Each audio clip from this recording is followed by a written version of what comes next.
गजोत्सव 2023 के इस भव्य समारोह में मंच पे विराजमान असम के राज्यपाल श्री गुलाब चंद कटारिया जी, असम के मुख्यमंत्री आदरणीय डॉक्टर हिमंत बिश्व शर्मा जी, केंद्रीय पर्यावरण वन एवं जलवायु परिवर्तन मंत्री आदरणीय श्री भूपेंद्र यादव जी एवं राज्य मंत्री आदरणीय श्री अश्विनी कुमार चौबे जी, असम राज्य सरकार में मंत्री श्री अतुल बोरा जी, श्रीमती अजंता नियोग जी तथा श्री चंद्रमोहन पटवारी जी, वरिष्ठ अधिकारीगण, देवियों और स्वजन, अपना सबमूर नमस्कार।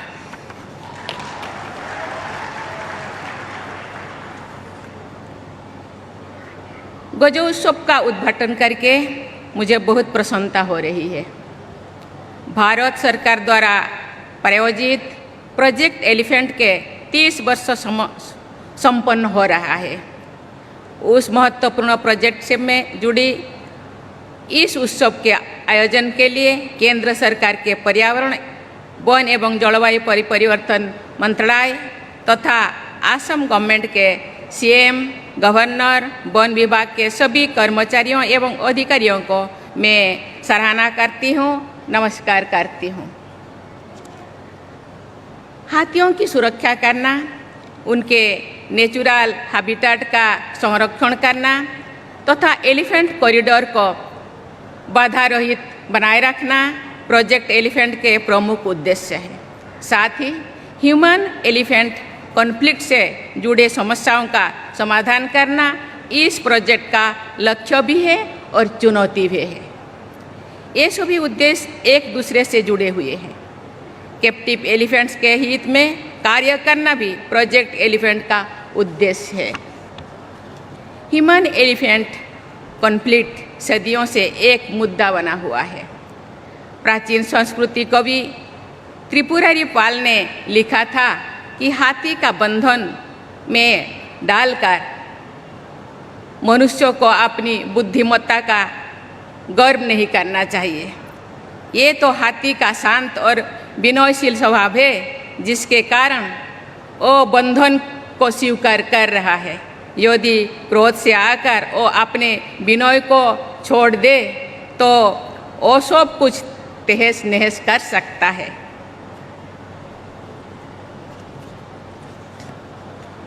यदि गहराई से विचार किया जाए तो ये स्पष्ट होता है कि जो कार्य प्रकृति तथा पशु पक्षियों के हित में है वो मानवता के हित में भी है और धरती माता के हित में भी है। जो मंगल और हरे भरे क्षेत्र एलिफेंट रिजर्व है और सभी बहुत प्रभावी कार्बन सिंक भी है।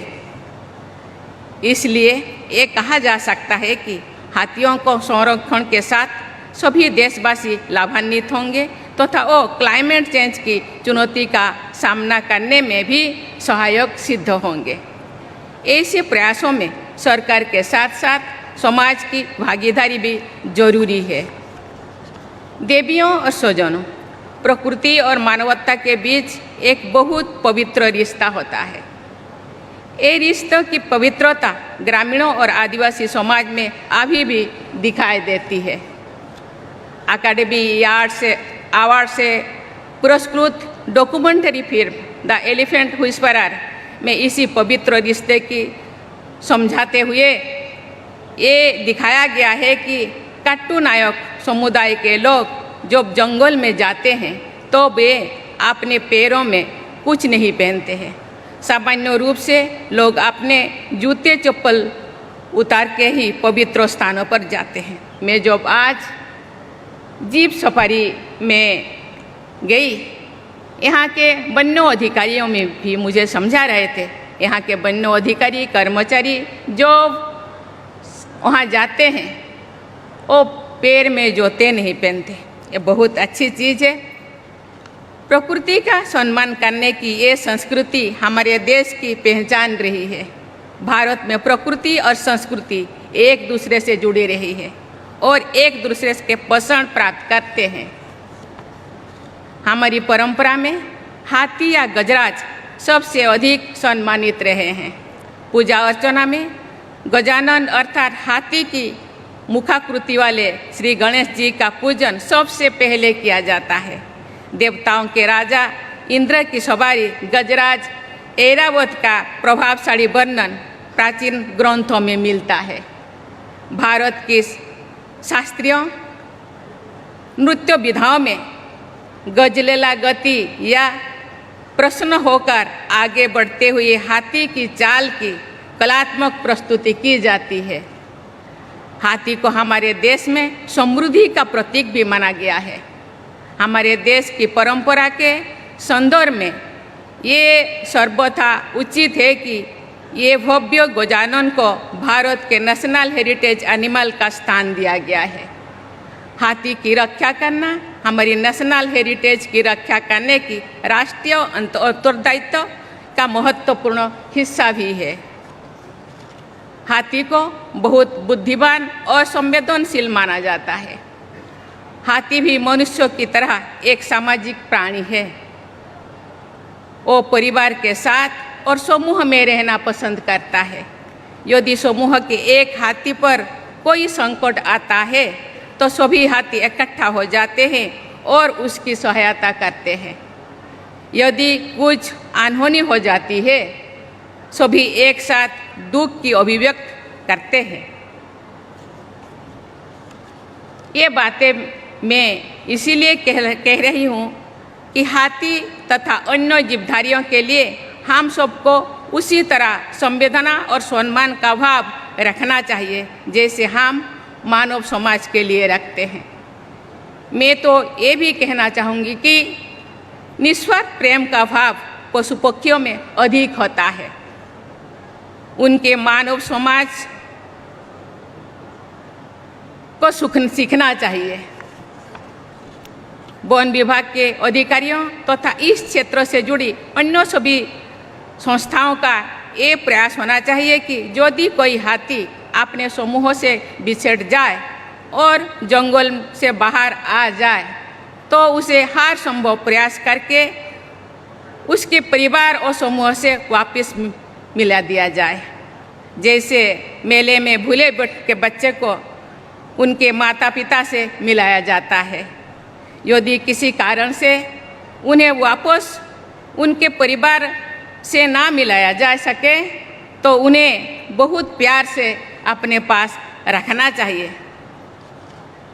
मैं जिस परिवार से या जिस संस्कृति से आई हूँ और पली बढ़ी हूँ वहाँ प्रकृति और पशु पक्षियों के प्रति सम्मान का भाव मैंने देखा है।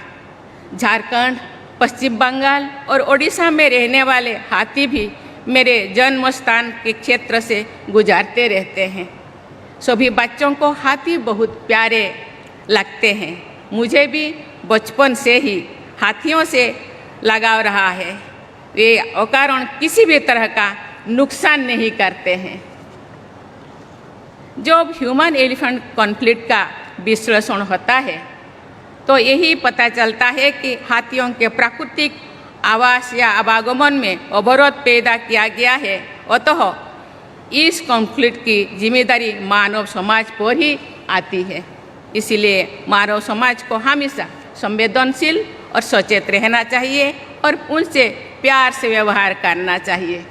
देवियों और स्वजनों, हमारी आध्यात्मिक परंपरा में भी मानवता, प्रकृति और पशु पक्षियों की एकात्म होने पर जोर दिया गया है। समस्त प्रकृति से तथा जीव जगत से प्रेम करने का यही भारतीय आदर्श द एलिफेंट विस्परर नामक फिल्म में दिखाया गया है। उस फिल्म में हाथियों के अनाथ बच्चों रघु और अम्मू को बेली और बेमन वैसे ही प्यार करते हैं और उनकी देखभाल करते हैं जैसे माता पिता अपने बच्चों की परवरिश करते हैं।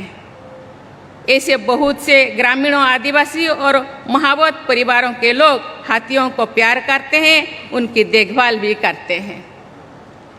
बेली और बमन की तरह उनकी कहानी भी सबके सामने आना ही चाहिए। बेली और बेमन जैसे प्रेम का आदर्श प्रस्तुत करने वाले अपने देशवासियों पर मुझे गर्व है और मैं उस सब के प्रति हृदय से सम्मान व्यक्त करती हूँ।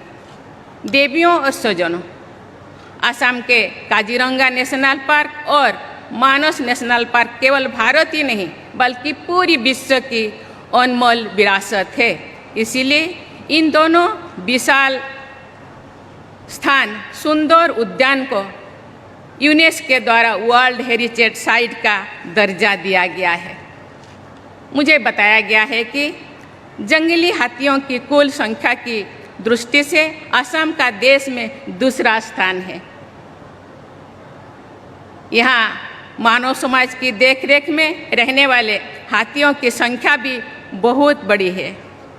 इसीलिए गौज उत्सव के आयोजन हेतु असम का एक काजीरंगा उद्यान बहुत ही उपयुक्त स्थान है।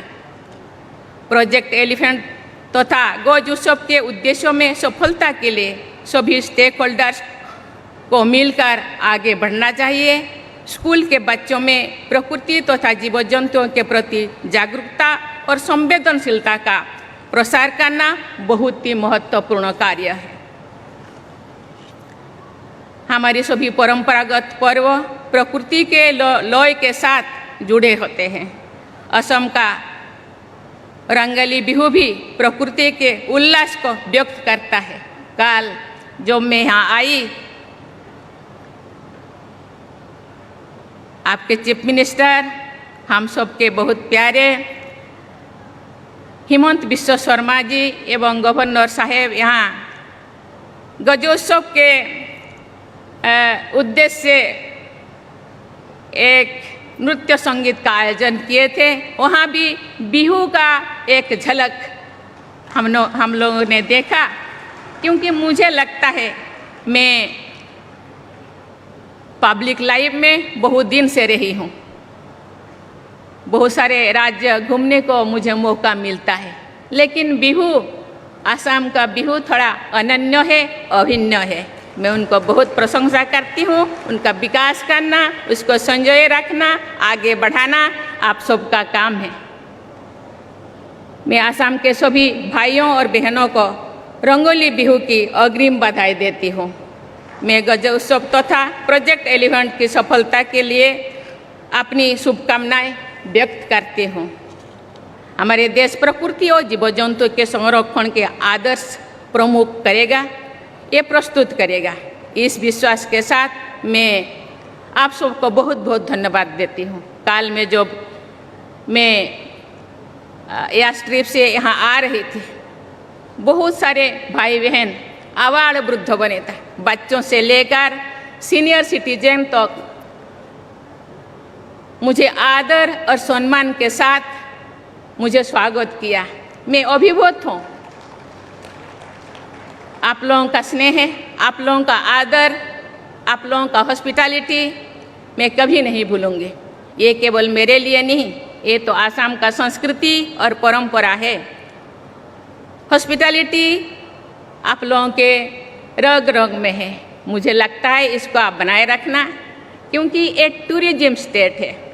टूरिज्म स्टेट में लोगों के अंदर हॉस्पिटैलिटी बनाए रखना, उसको संजो के रखना, विकास करना बहुत महत्ववान है। इसीलिए आप लोगों को बहुत बहुत धन्यवाद देना चाहती हूँ। बहुत बहुत बधाई। धन्यवाद। जय हिंद, जय भारत। महोदय, आपके ज्ञानवर्धक शब्दों के लिए आपका बहुत बहुत धन्यवाद। I now